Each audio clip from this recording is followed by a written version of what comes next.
Very good afternoon, distinguished guests, honorable colleagues, and ladies and gentlemen. As the Executive Director of the EU Center at Korea University, I feel extremely honored and privileged, as well as pleased to welcome all of you to this very important event, special lecture. The speaker we invited today is His Excellency Brendan Howlin, who since 2011 has been serving the government of Ireland as the Minister for Public Expenditure and Reform. Minister Howlin is one of the most influential politicians and policymakers of Ireland. Together with the Prime Minister, Deputy Prime Minister, and the Minister for Finance, Minister Howlin participates in the Government's Economic Management Council, which deals with economic planning, budgetary matters, and banking strategy for the Irish economy. Minister Howlin had assumed a number of incrementally important positions, political and governmental positions, such as 2 minister positions for environment and health already in the 1990s.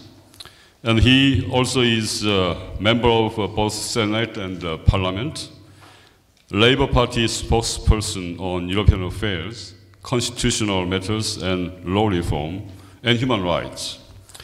And finally, elected Deputy Speaker of the Irish House of Parliament on 26th of June 2007. Ladies and gentlemen, as you all know well, Ireland shares with Korea a number of characteristics. We are a small, open economy and surrounded by big powers. Our development strategy largely was outward-oriented, earning the nickname of a tiger. Korea as one of Asian tigers, and Ireland, the Celtic tiger. I think Minister Howlin's talk today is addressing this aspect as well. Namely, how Ireland has failed in the global financial crisis and Eurozone debt crisis. Considering Minister Howlin's portfolio of public expenditure and reform and his vast policy experiences in Irish government, we can expect hands-on experiences from most capable policymaker who fought for the country at the front line. Why don't welcome him with big hands?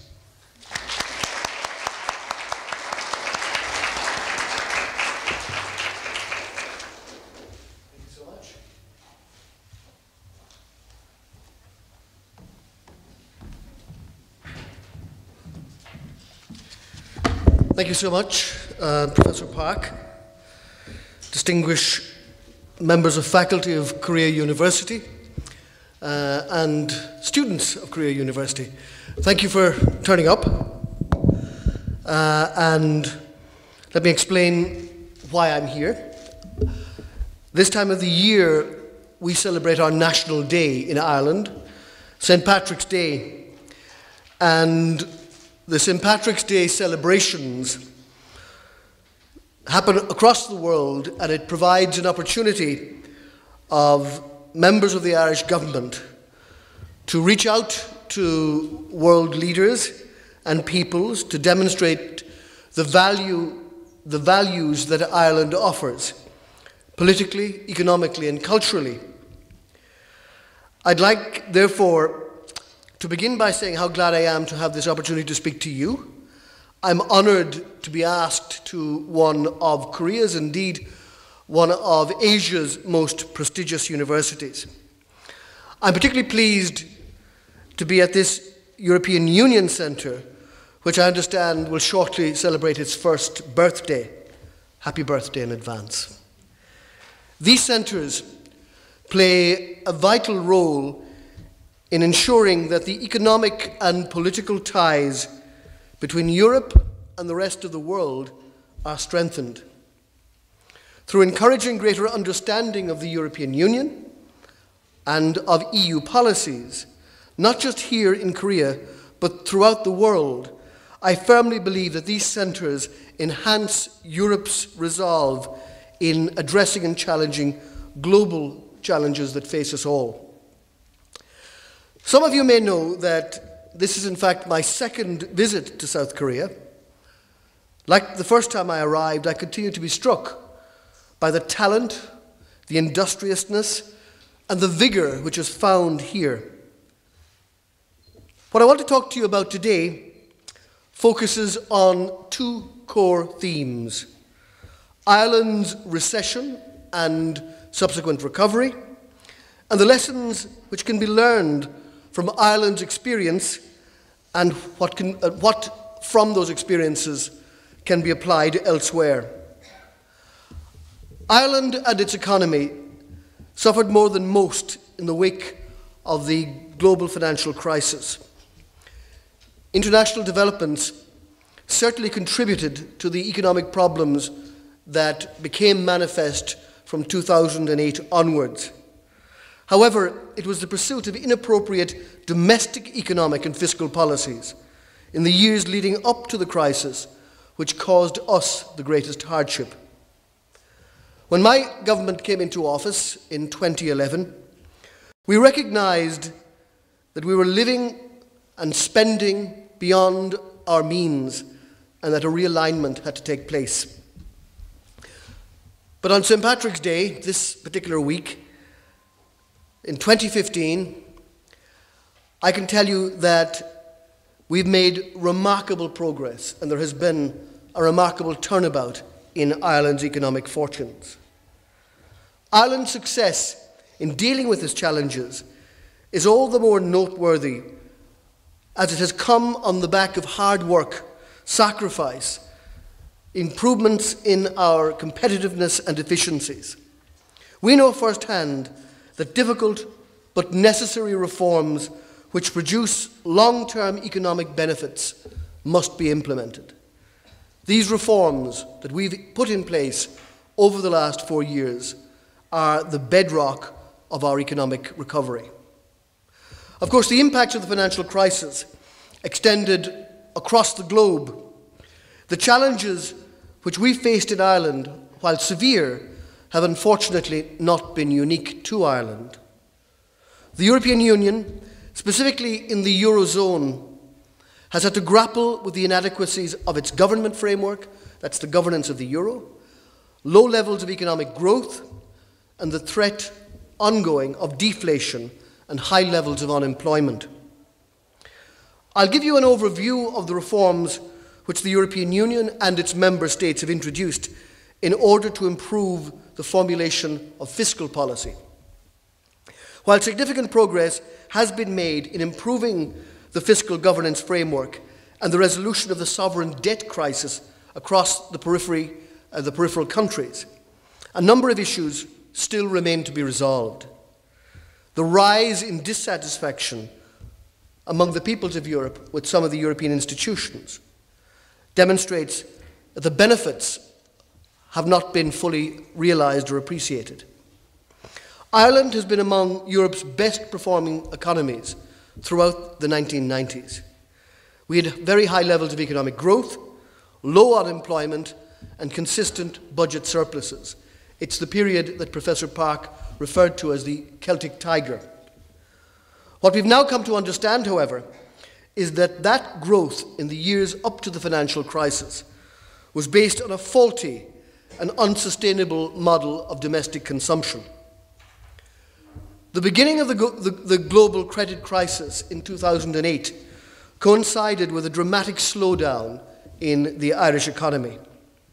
The problems which first emerged in the subprime lending market in the United States severely impacted on interbank lending and capital markets throughout the world.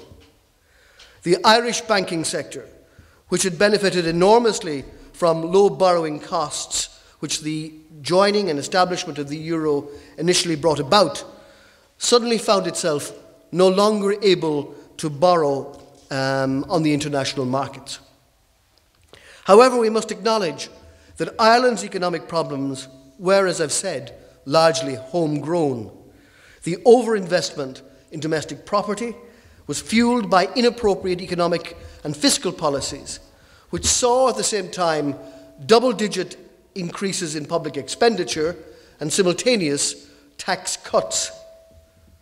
The almost overnight collapse in the construction industry in Ireland and the difficulties in the banking sector had a profound impact on our economy.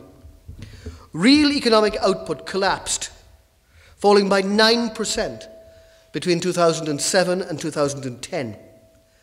The unemployment rate increased from a low of 5% to 15% in that same period, as 300,000 people lost their jobs. Due to losses in the property market, the banking sector required a bailout from the state of some 65 billion euros, a figure equivalent to a third of Ireland's total economic output last year. Of course, these developments had a hugely negative impact on Ireland's fiscal position and on the credibility of Ireland's public finances. Tax revenues fell by 1/3 in the space of 3 years. When the cost of stabilising the banking sector is included, the deficit in 2010 stood at 32.4% of GDP. That is a mind-numbingly high figure. These factors contributed to Ireland's inability then, in 2010, to raise finance on the open financial markets. Ultimately, Ireland was forced to seek financing from its European partners and from the International Monetary Fund. When the government that I'm privileged to be a member of came into office exactly 4 years ago in March of 2011, the scale of the challenges facing us was crystal clear. We understood that a necessary prerequisite for healthy and sustained economic growth is the sound management of public finances.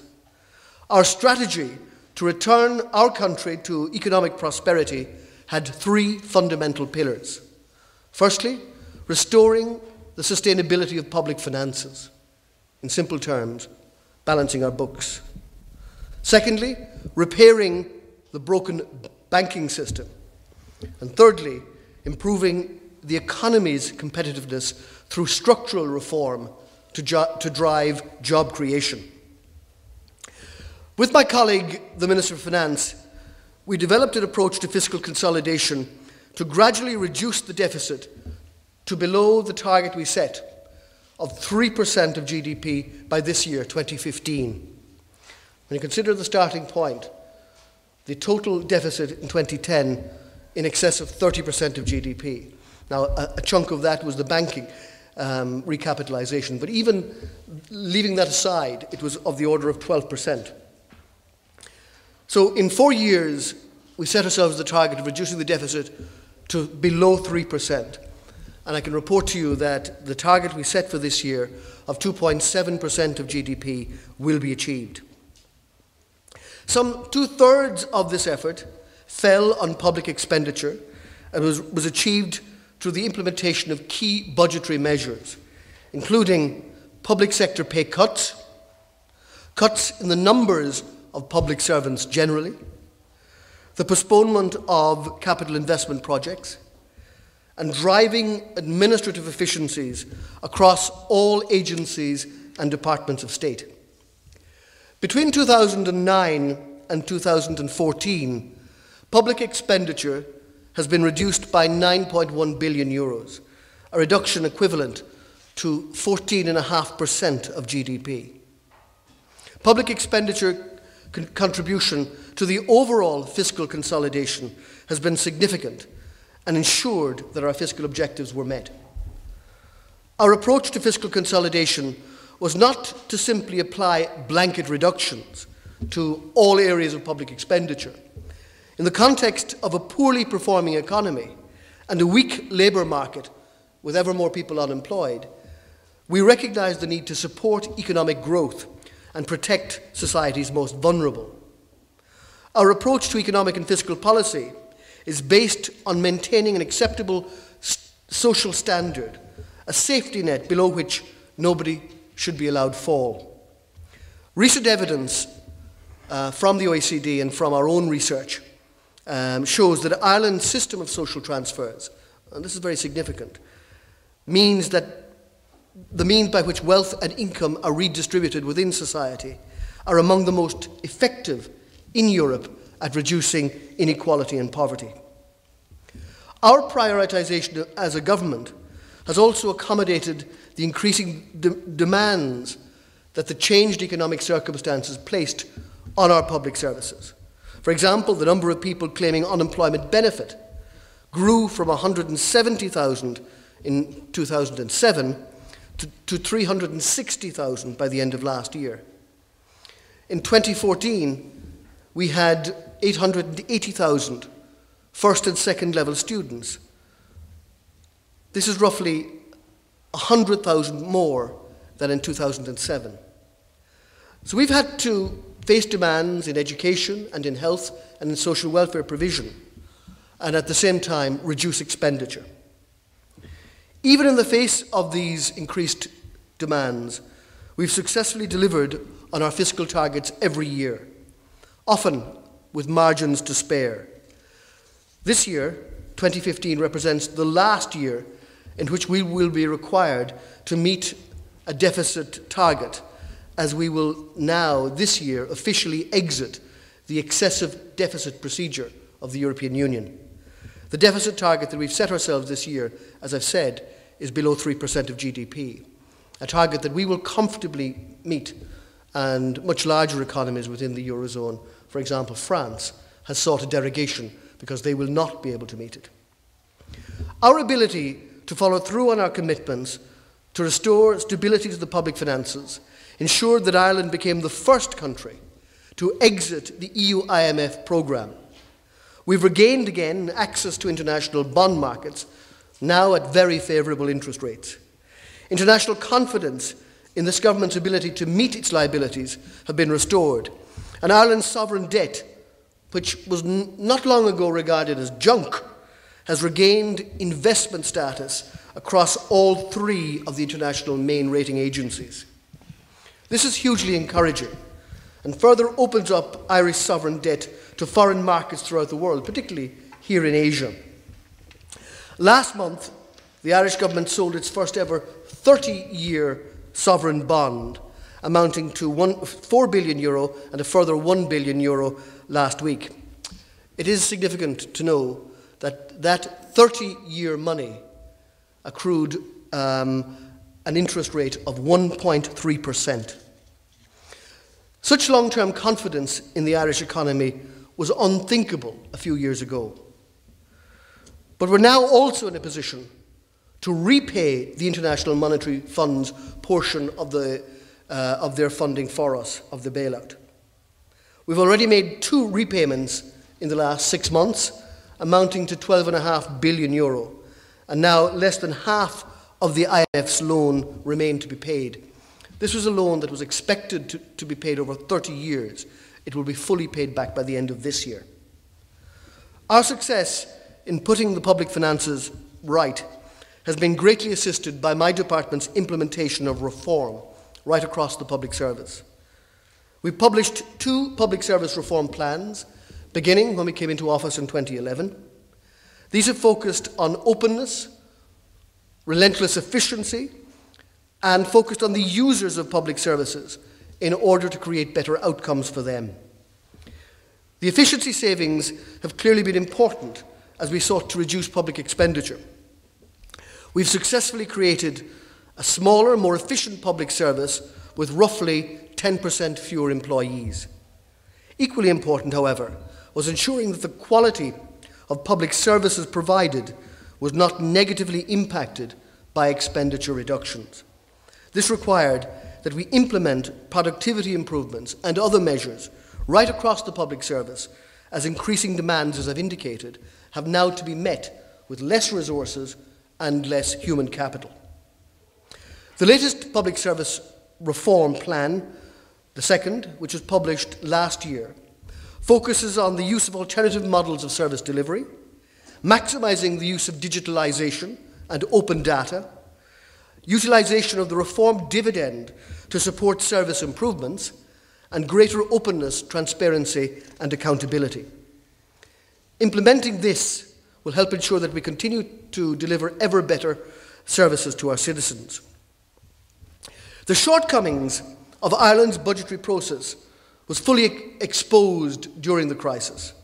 Reforming the budgetary process itself has also been an important priority for government, as we seek to enhance the analytical capacity of government departments and provide the taxpayer with greater levels of information on how decisions are arrived at.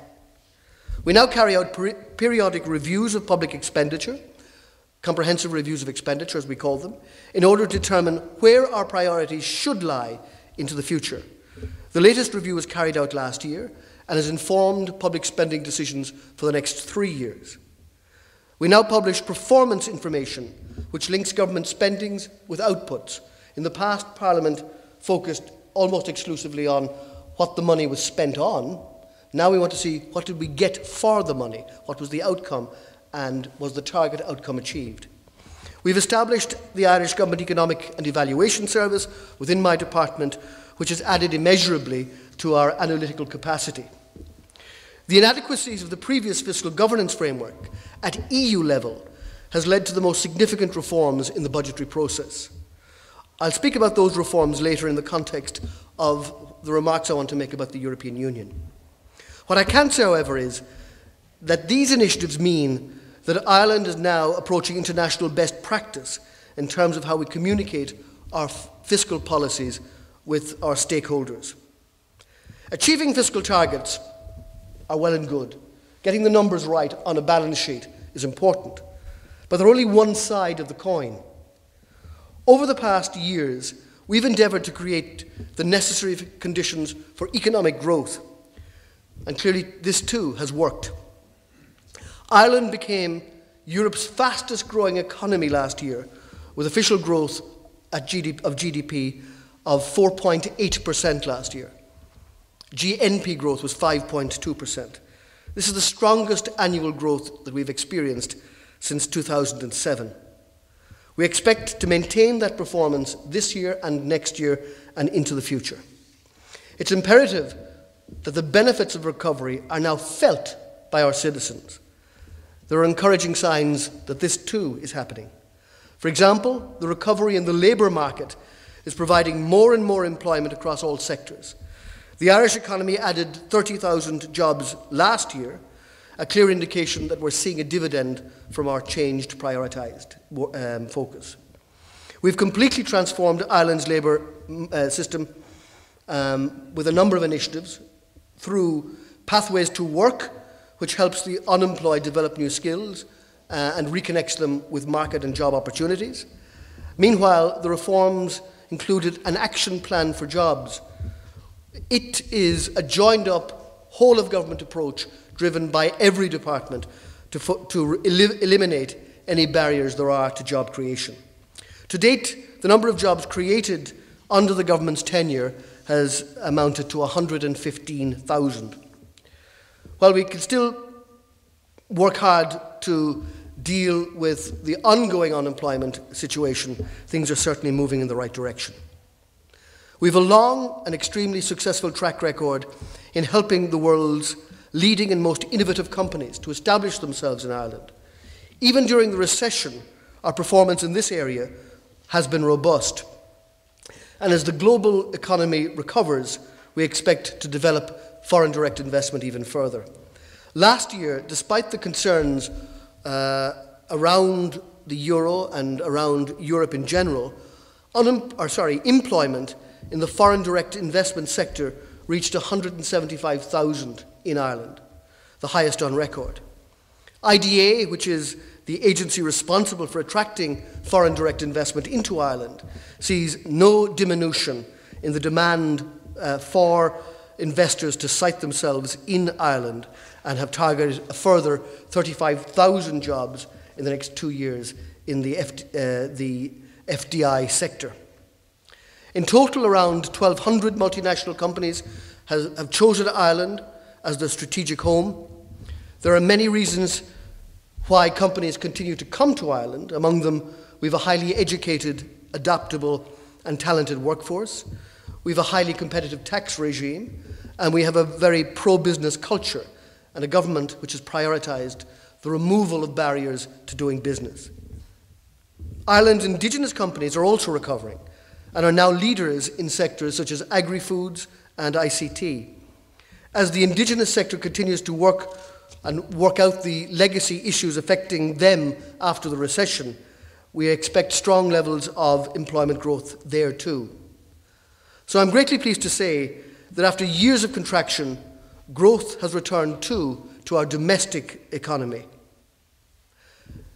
So the benefits of taking difficult decisions, both with respect to fiscal policy and the implementation of structural reforms, are beginning clearly to emerge.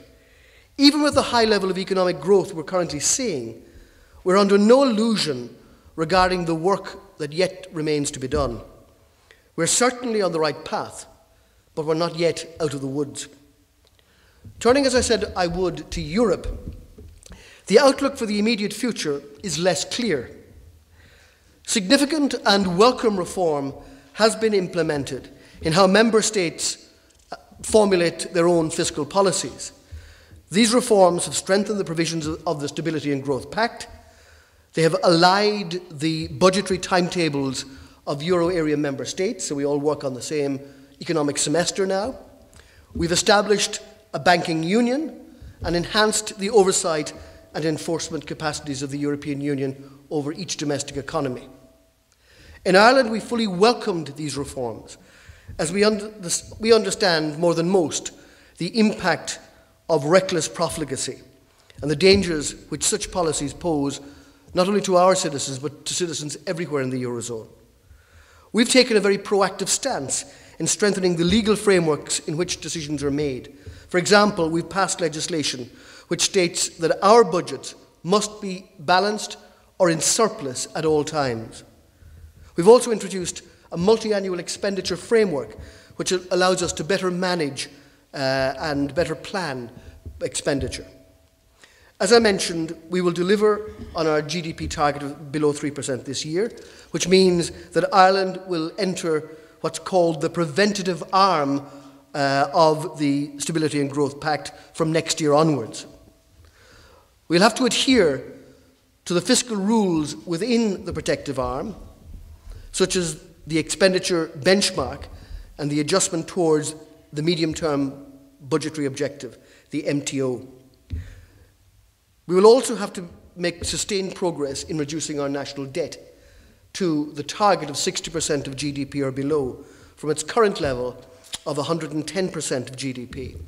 Of course, the 110% is a little bit misleading because it includes very significant cash on hand in our National Treasury Management Agency, as well as the value of our shareholding in the banks, which we were required to nationalise.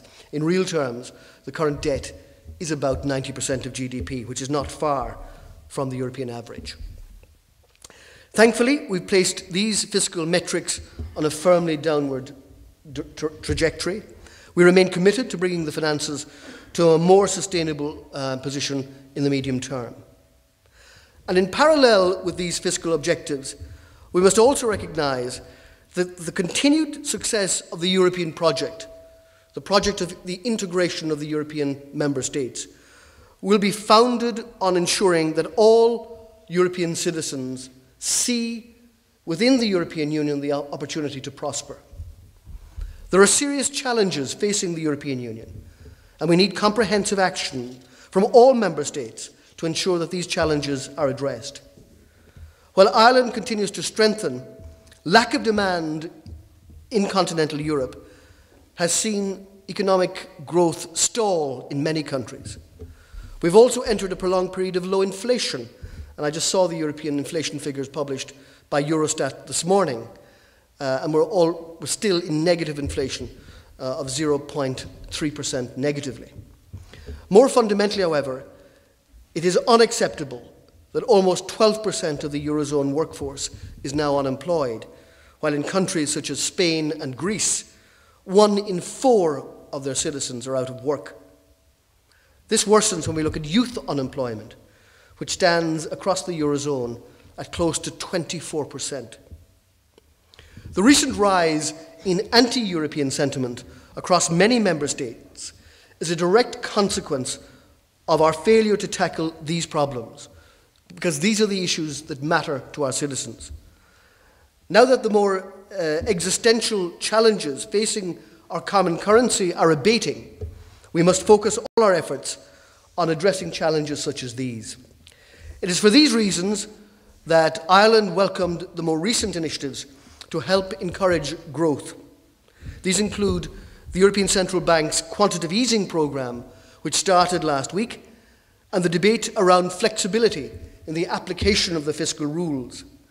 Now, if anybody wants to ask me a question about the fiscal rules of the European Union, I'll happily answer them, but your mind will glaze over in their complexity. Providing the flexibility will in no way detract from the longer-term goals of stable public finances, which we know we must have. Rather, allowing us some flexibilities to invest in key infrastructural need will bolster the long-term credibility of the fiscal frameworks, as asymmetrical shocks will not prove to be insurmountable. Even with this greater flexibility, Member States need to recognise that substantive reforms are required. The long-term prosperity of the European Union requires a competitive economy which can sustain the improved living standards of all our citizens. So, in conclusion, I'd like to say that Europe is in uncertain times. After a period in which the euro faced a real existential threat, which now, thankfully, is abated, new threats are emerging. The British referendum regarding EU membership and the rise of anti-European political parties right across the European continent do cause concerns. However, as a firm supporter for very many years of the European project and the ideals of an integrated Europe, I believe that we need to demonstrate that we are stronger together than we would be apart. In order to do this, we need to pursue policies which promote economic growth, increase competitiveness in all our economies. Ireland, having taken difficult decisions regarding the size of its public sector and implementing key structural reforms, is now emerging from its challenging period. Its example shows that effective policies have the potential to be transformative and produce significant benefits. As our economy works through the remaining legacy effects of the recession, we as a government will continue to reduce the fiscal deficit until we reach balance. We will also be refocusing our efforts on increasing the economy's potential output through continuing our programme of structural reforms. As my colleague on Taoiseach Enda Kenny said last week, our ambition is to have full employment by 2018 and to have every job that we lost in the recession replaced by then. From the wider European perspective, there remains a number of challenges that I've indicated that need to be resolved. I've been saying for some time that we should not be focusing on austerity alone, but on a strategy for growth. I'm happy, therefore, that there is now a growing consensus that we must balance fiscal prudence with the need to promote economic growth and the flexibility of the fiscal rules which will assist this. It's imperative that we continue to move in that direction. So thank you for your attention. Thank you for the opportunity to address you on these matters, and I'd be honoured and delighted to answer any questions that might arise.